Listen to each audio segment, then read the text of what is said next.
been interested in graffiti. Met Will in, what was it, like 2004? Fall of 2004? 2004, 2005, yeah. Yeah. Yeah, it's actually fall of 04. We've been painting together ever since. Do a lot of abstract stuff. Kind of like to blend flat colors with, 3D effects and shapes and stuff like that. A lot of bright colors. For personal interests, I want to be able to support myself and my family doing what I love, painting. For the more altruistic goals, it's just because I feel like I have a gift and something that I love to do that I want to share with the world and hopefully, make it a better experience somehow, for other people. Hopefully inspire some other, young artists and stuff and show them that this is a viable route, and if you have that desire and that interest, go for it. My name is Lank,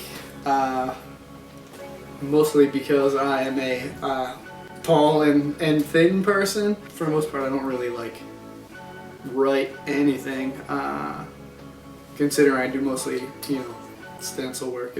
I guess I picked the name as an homage to, graffiti and street art, since I'm really coming at it from a more sort of fine art perspective to begin with.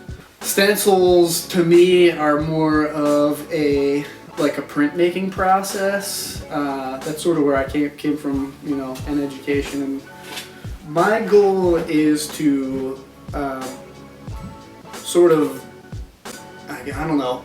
help break the stigma of spray paint a little bit, I guess.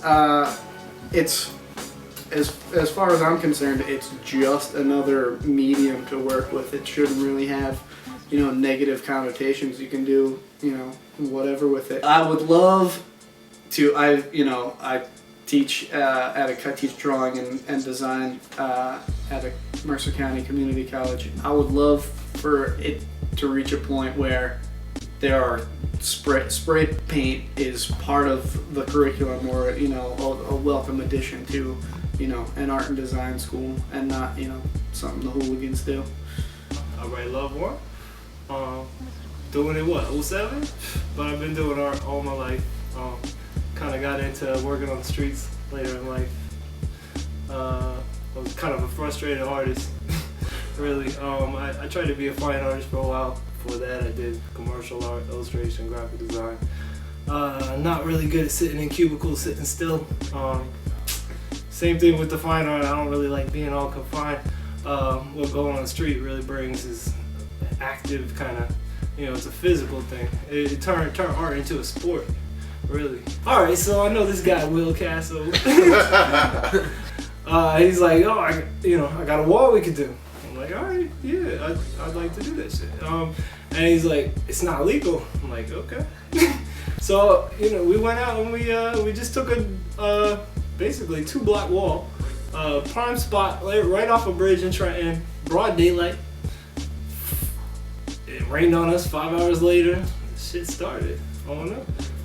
I just want to put shit out there. It's like what Dell said, where, I feel like I have a talent and I gotta do something with it. But then it's like, legacy, I guess, is, I just, something for my kid to know that I did. I just want to do this shit. I don't know. The name Kasso came from back when I was in college.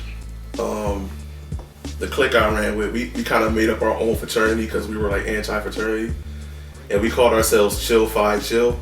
So we all had alternative names, and everybody was an artist, but for the most part, we all were really creative. And everybody used to call me Picasso Luciano. S.A.G.E started off as T-shirts.